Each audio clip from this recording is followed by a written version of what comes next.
Graça e paz, meus irmãos. Bom dia. Quem está feliz com Jesus nessa manhã? Glória a Deus. Nós queremos agradecer ao Senhor por muitas coisas. Abra sua Bíblia, Lucas capítulo 22, versículos 27 e 28. Que nos diz assim: pois quem é o maior, o que está à mesa ou o que serve? Não é o que está à mesa, mas eu estou entre vocês como quem serve. Vocês são os que têm permanecido ao meu lado durante as minhas provações.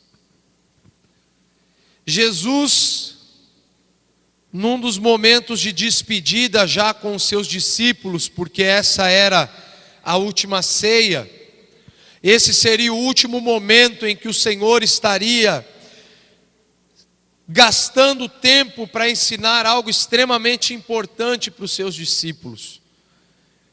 E ele, diante da citação de um possível traidor no meio deles, como diria o Batata, aí o pau quebrou. Quando Jesus disse: eu digo para vocês que um de vocês me trairá. Se vocês perceberem o contexto, a sequência, desde o versículo 7, quando inicia o processo da ceia, até quando Jesus de fato começa a falar ali no 20, no 21, a mão daquele que vai me trair está aqui conosco. E aí eles começam primeiro a se perguntar: quem é aí que vai aprontar? Quem é que vai trair o Senhor? E aí de repente nós avançamos um pouco mais, aonde a partir da denúncia de um traidor, ao invés dos discípulos começarem a entender o seu papel no reino, eles começam a discutir quem seria então o maior entre eles. Já que o Senhor vai ser traído e vai ser entregue nas mãos dos pecadores, já que temos um traidor entre os 12, quem é que vai mandar então depois disso tudo aqui? Quem é que vai tomar conta desse negócio chamado igreja? Quem é que vai tomar a frente do ministério, como diriam alguns mais religiosos? E é interessante que então Jesus passa a dar uma das últimas lições sobre serviço para os seus discípulos. Apenas o Evangelho de Lucas vai nos apresentar essa disputa de posições dos discípulos no cenáculo. João registra o lava-pés, mas ele não registra essa contenda, essa briga aqui. Só o doutor Lucas é que se atenta em mencionar esse fato. E por quê? Porque no meio do serviço, se não for bem cuidado o coração de quem serve, a disposição de se tornar senhor é muito grande. Todos aqueles que se dispõem a servir num determinado momento das suas vidas, se não entendem bem o seu papel de servos, acabam correndo um grande risco de quererem no meio do caminho se tornar senhores daquela causa. E você pode perceber em grandes movimentos, em grandes manifestações de ajuda, de auxílio, lutas sociais, o começo é bonito. Você pode ver, todo mundo começa com boas ideias. Olha, eu quero lutar em favor da minha comunidade. Na verdade, você já sabe o que o cara está fazendo. O cara começou a gravar muito vídeo em favor da comunidade dele, denunciando problema na cidade, é que na próxima legislatura ele quer sair candidato a vereador. Não, eu estou falando uma besteira muito grande, isso não existe, né? O amigo do povo, o amigo do bairro, é sempre assim. O seu amigo Homem-Aranha, né? O amigo da vizinhança, é o cara que vai sempre estar preocupado com tudo. Normalmente um ano e pouquinho antes das eleições, o cara começa a se preocupar com as causas sociais. Isso vira um caos. Depois da amnésia, ele esquece do social, da ajuda humanitária e tal.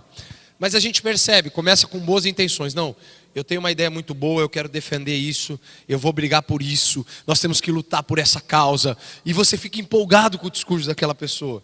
Só que você vê que o tempo vai passando e o cara de servo se torna senhor. Ao invés de servir as pessoas, ele começa a ser servido em detrimento do lugar que ele ocupa de comando. Ele começa então a receber benefícios, ou como diria o pastor Paulo, benesses da sua posição, daquilo que ele tem acesso. Então aí, e ele começa então a dizer no final de tudo, para piorar, que os fins justificam os meios. Então, Senhor, olha, tu sabes, ó Pai, que eu estou recebendo essa santa propina, mas é para o benefício comum, porque eu estou votando essa situação para que o melhor da cidade aconteça. Mas eu estou recebendo essa propininha aqui, e eu ainda separarei, ó Deus, o dízimo de tudo quanto eu tenho ganho, porque eu sou fiel a Ti. Tem misericórdia. Mas às vezes é isso que acontece.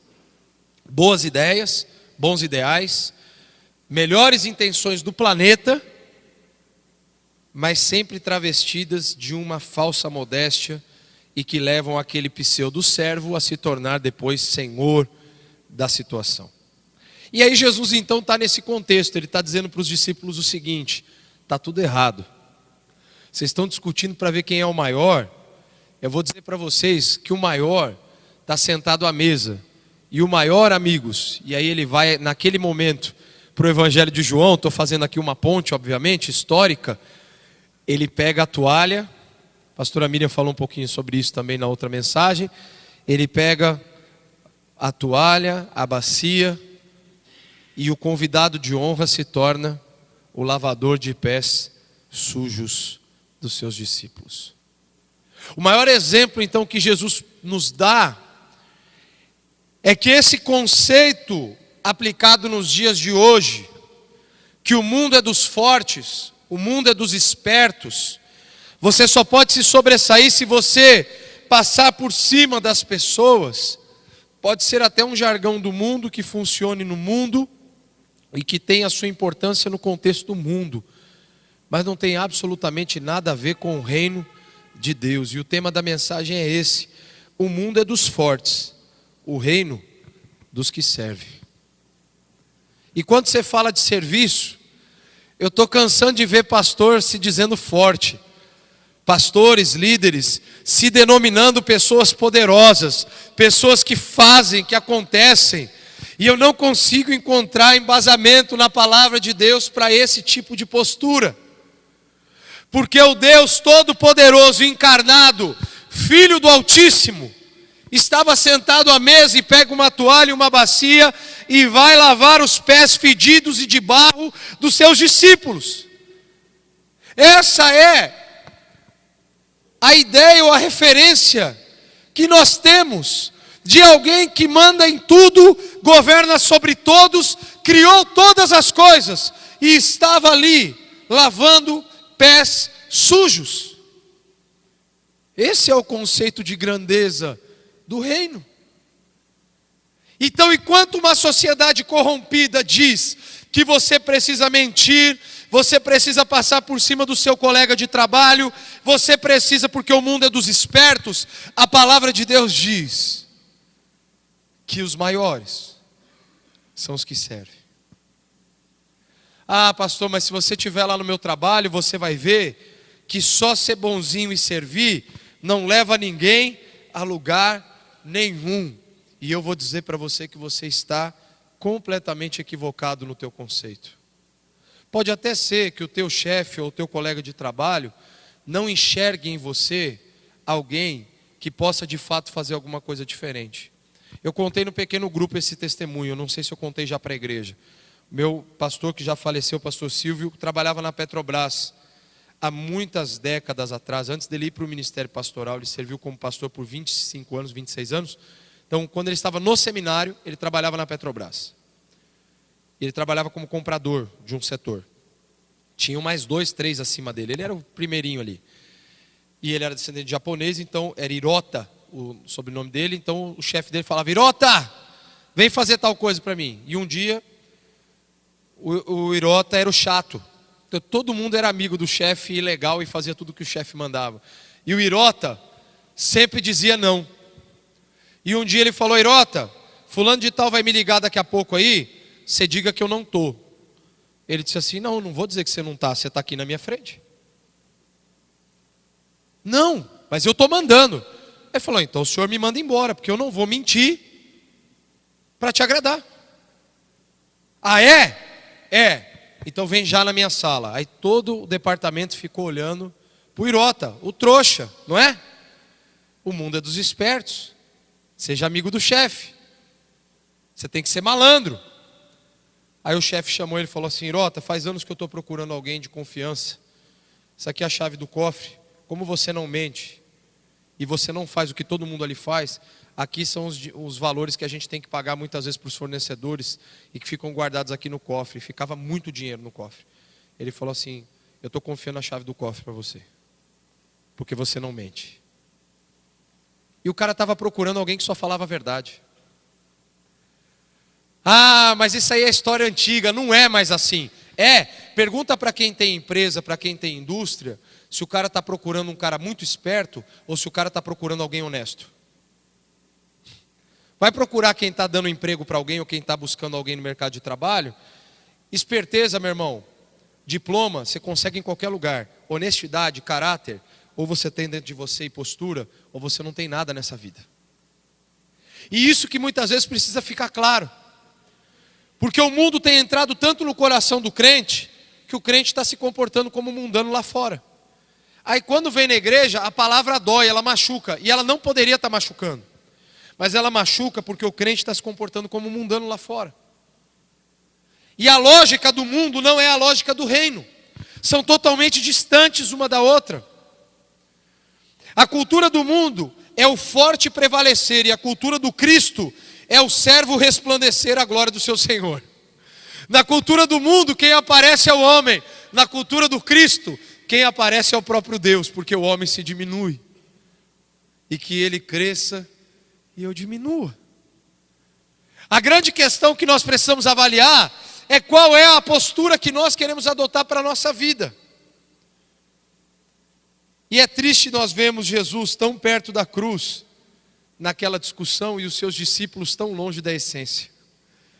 Jesus estava olhando ali para eles, para os caras discutindo, e ele devia ter pensado assim: os caras não aprenderam nada, eles ainda estão insistindo nas mesmas coisas, eles continuam lutando por posições, por cargos, por títulos, enquanto que eu gostaria só que eles pegassem a toalha e a bacia, que eles brigassem pela toalha e pela bacia, e não pelos lugares de honra. Eu acho que Jesus gostaria de ver uma briga pela toalha, mas normalmente as pessoas não gostam de rodo, as pessoas não gostam de pano, elas querem os lugares de evidência.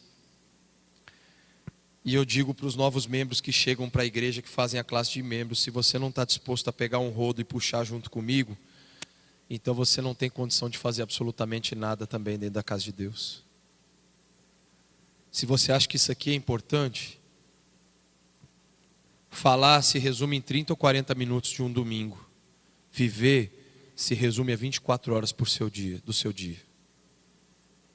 Se você acha que o púlpito é importante, é só você subir um dia para você ver o quão insignificante você é, se você de fato estiver pregando a palavra de Deus, porque você sabe que nada do que está aqui vem de você. E você não detém absolutamente nada, você só tem uma responsabilidade de compartilhar algo que já está escrito, está estabelecido, e você tem a missão de ensinar o que está escrito. Os discípulos não estavam competindo entre si pelo melhor lugar no reino, mas com certeza estavam interessados em saber quem seria o escolhido para comandar a tropa. E quando nós dizemos que o reino é de quem serve, eu quero deixar rapidamente com você aqui hoje alguns pensamentos. O primeiro deles: no reino, os maiores aceitam os lugares humildes. Quando alguém vem para mim e diz assim: pastor, igual o cara que veio uma vez para mim, essa aí eu já contei para vocês. O cara chegou lá em Botucatu antes do culto, abriu. Ele foi super educado porque ele nem bateu para entrar na minha sala. Ele já abriu a porta assim, né? Eu acho muito legal isso. E aí já foi entrando. E aí o que aconteceu? Ele falou assim, eu nem conhecia o cara para ajudar. Nunca tinha visto ele na minha vida. Pastor, você é o pastor aí, né? Eu falei, eu sou um deles. Então é o seguinte, pastor, eu recebi dom de revelação, de cura, de expulsar demônio, de pregação e de louvor. Sério, não, gente, é sério. Às vezes o pessoal pensa que é piada, não é ilustração, é verdade. O cara era desse tamaninho assim, ó. Ele parecia o Angry Birds, assim, ele tinha, sabe aqueles passarinhos do coisa? Ele tinha cara meio pontudo, eu lembro até hoje, é bem engraçadinho. Aí ele olhando para mim assim, e falando sério, ele não estava rindo não. E eu tentando ficar sério também, respeitando aquele momento, né, do cara, né? Porque o cara era... Eu acho que eu tinha um dom só, daquele lá, mais ou menos, meia boca assim, e o cara tinha 4 ou 5 assim. Falei, cara, ele quase vai completar o álbum lá de 1 Coríntios 12. Ele é o cara. Aí de repente, porque sabe, né, o álbum de figurinha da Copa do Mundo, dos dons espirituais tem o álbum também. E são 9 dons ali. E o cara estava mandando bala ali, meu. Eu tinha 4, 5. Eu falei, meu. Ele falou, inclusive, se você quiser, você já me chama hoje para eu já pregar e orar pelo povo aí na hora do culto. Ele pegou o cara errado. Mas aí eu falei assim, faz o seguinte, Deus já falou com você? Já. Eu falei, então, eu vou pedir para Deus, eu já estava quase rindo. Eu vou perguntar para Deus se é o que Ele quer fazer hoje. Se for, fica sossegado que eu te chamo. E é lógico que eu não ia chamar ele, mas eu dei 1% de chance de ser verdade aquilo. E eu perguntei até rindo para Deus, porque eu sabia que era provavelmente uma piada de mau gosto daquele cara. Mas aí, quando o cara sai da sala, eu pensei, bom, agora eu preciso ter paz, que eu ia pregar aquele dia. Aí o cara volta de novo, abrindo a porta sem bater. Como que você vai me chamar se eu não te falei meu nome? Falei, é verdade. Como que é seu nome? É fulano de tal. Falei, fulano de tal, fica tranquilo. Se Deus falar comigo, eu te chamo. Aí pensa num cara maluco, 22 total. O cara sentava, ele dava uns pulos no meio do culto, ele apontava uns negócios. Eu acho que ele era meio Jedi, assim, sei lá, saiu uns negócios da mão dele. Era alguma coisa assim, ele dava umas risadas. Depois eu fui descobrir porque tinha um hospital psiquiátrico lá na cidade, né? E às vezes uma galera saía de lá meio fugida, ia nas igrejas, ela virava pastor, profeta. Tinha uns esquemas desse lá. Eu acho que é verdade mesmo isso aí. E o cara foi lá e me aprontou essa. O cara tinha todos os dons. O cara já queria, porque ele achava que o mais importante era ir no púlpito e fazer as coisas. Ele já queria sentar na janela do bonde, irmão. Ele não tinha nem subido ainda. Ele já estava exigindo para tirar alguém do bonde, do lugar. Não, eu quero sentar ali. Então você tira ele. E a lógica do reino é diferente. Olha o que Jesus vai falar. Numa parábola que ele contou lá em Lucas 14, no versículos 10 e 11 aqui, ó. Mas quando você for convidado, ocupe o lugar menos importante, de forma que quando vier aquele que o convidou, diga-lhe, amigo, passe para um lugar mais importante. Então você será honrado na presença de todos os convidados. Pois todo o que se exalta será humilhado, e o que se humilha será exaltado. A lógica do reino é essa. Altivez, prepotência, orgulho, arrogância não tem lugar na lógica do reino de Deus. Tem pessoas que elas querem ter o seu ego alimentado, enquanto que a sua alma deveria ser saciada pela graça de Deus. E às vezes a pessoa ela não quer permanecer numa igreja, ou não quer retornar a uma igreja, porque ela não foi bem servida ou atendida. Os seus anseios não foram supridos. E o cristão precisa entender que ele não está na casa de Deus para ter as suas necessidades supridas. O cristão vem à casa do Senhor para agradecer, porque o Senhor todos os dias tem suprido as suas necessidades e cuidado da sua vida.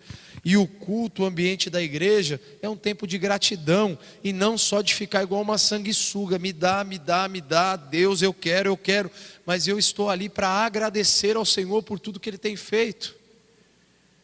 E a pessoa vem no espírito de receber, enquanto que na verdade ela deveria dar o seu louvor, a sua adoração ao Senhor. Então perceba que a lógica do reino de Deus é completamente diferente da lógica do mundo. A lógica do mundo é, vamos estudar uma estrutura a fim de que todo mundo se sinta feliz e a gente consiga conquistar todo mundo. Como poderia surgir uma ideia, vamos captar novos membros, promoção do mês. Se torne membro da Batista Pedra Viva nesse mês e tenha desconto de 50% no seu dízimo pelos próximos 6 meses. Captação de novos membros. No empresariado é assim que eu chamava. Vamos captar cliente? Então vamos fazer um desconto, uma promoção? Irmão, igreja não faz captação de membro. Só vem para cá quem o Espírito Santo colocar no coração de vir. Porque se não for desse jeito, a pessoa não permanece. Se não for Deus que te convenceu a congregar numa igreja, a servir a Ele, uma hora passa, a alegria vai passar, o oba-oba vai passar, porque a vida com Deus é uma maratona por toda a vida, para chegar na eternidade. Então não é eu falar uma coisinha que a irmã Mercedes agora vai gostar, mas daqui um mês ela virá e falar, agora o pastor não fala mais o que eu gosto, então eu vou embora. Ela vai precisar ouvir, como eu também e os demais, palavras de vida eterna que vão conduzir ela para o céu. E não é o que ela quer ouvir, não é o que eu quero ouvir, não é o que o Rafael quer ouvir, é o que nós precisamos escutar de Deus. Porque é isso que vai nos manter crentes até o fim. Não é uma palavra que vem saciar o meu âmago, mas é uma palavra que vai sustentar minha alma, que vai trazer alimento para eu caminhar lá fora todos os dias, quando o diabo vier me bater, e eu saber que ele pode até tentar, mas os meus pés estão firmados na rocha que é Cristo Jesus, e eu vou vencer todas as tentações. Devemos sempre tomar o lugar daqueles que servem, e não ficarmos esperando sermos servidos. Você quer ser uma bênção no reino de Deus? Quando você vê alguém servido, procure tomar o lugar dele para que ele descanse um pouco e você poder fazer aquilo que ele faz.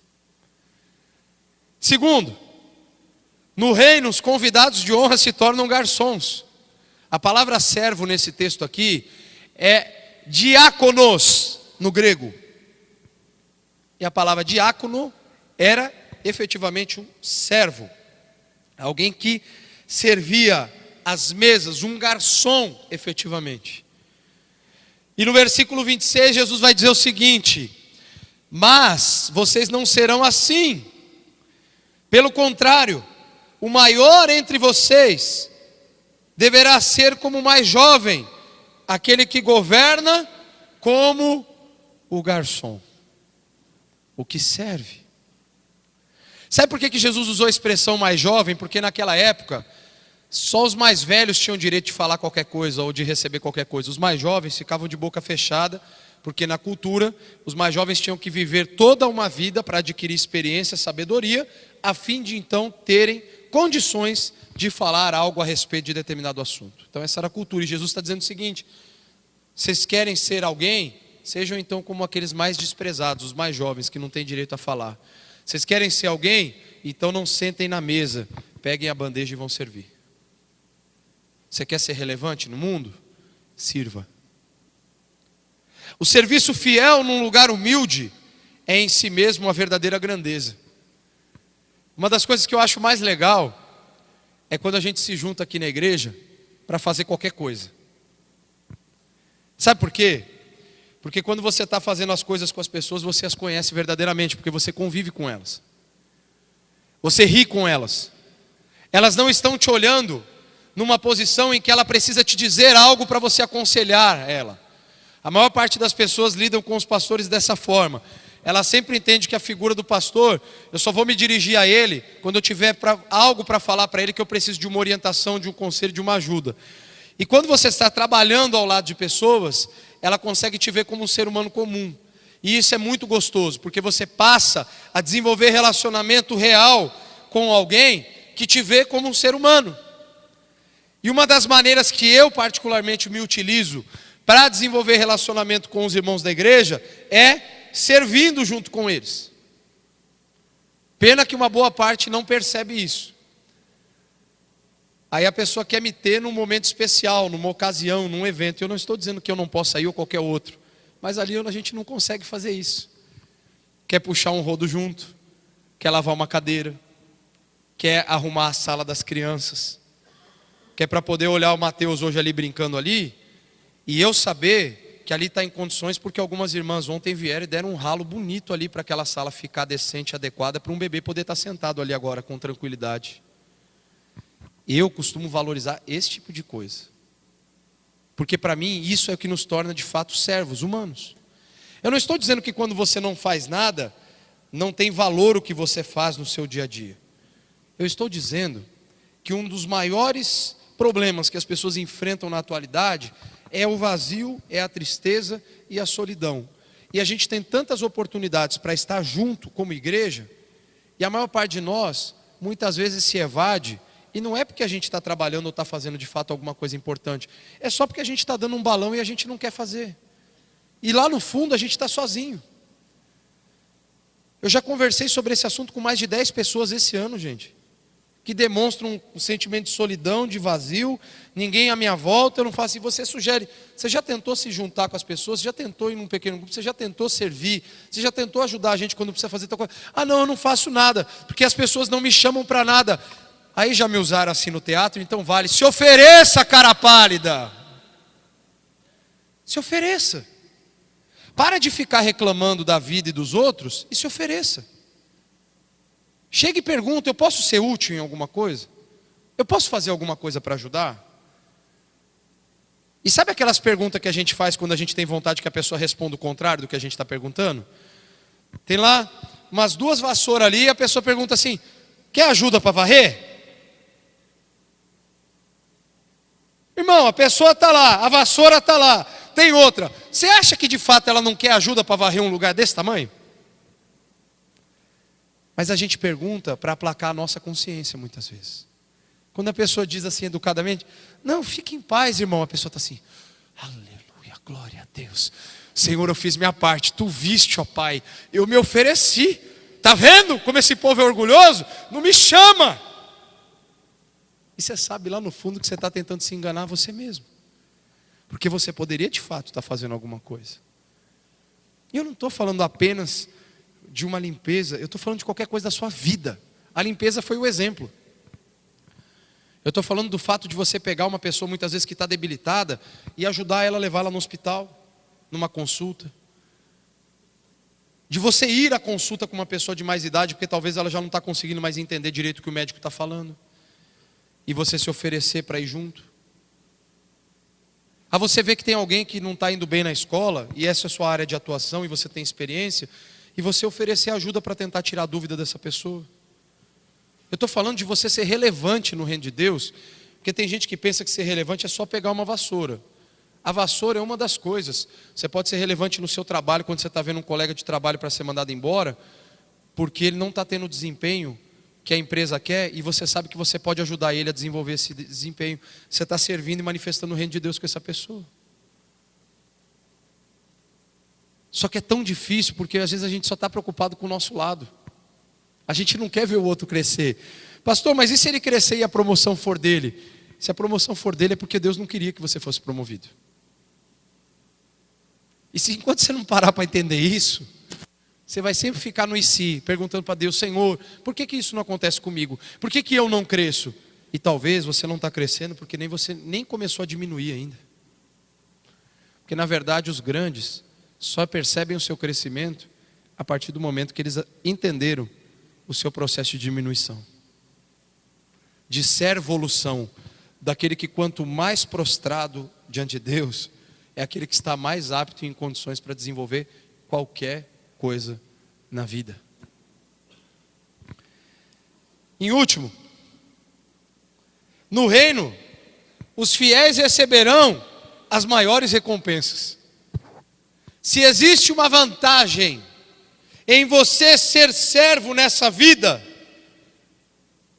é que Jesus se referiu aos servos. No final de tudo, o pastor Adriano citou aqui a frase que ele quer ouvir no céu. O que Jesus falou? Membro da igreja bom e legal, varão valoroso, vaso, líder. Ele disse o quê? Garçom, servo, bom e fiel. Você fez as coisas mais simples, você agora vai receber as coisas mais extraordinárias que eu tenho para te oferecer. Entra na alegria do teu Senhor.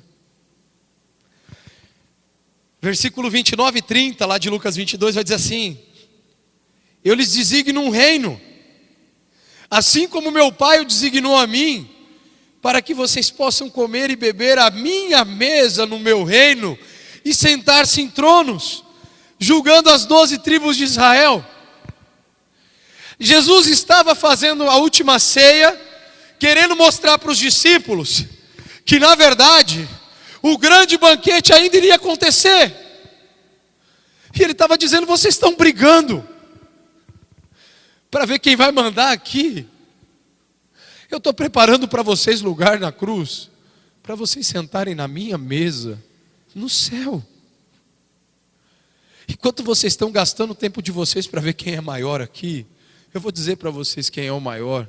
O maior vai lavar o pé de vocês e vai ser crucificado por causa de vocês. Esse é o maior.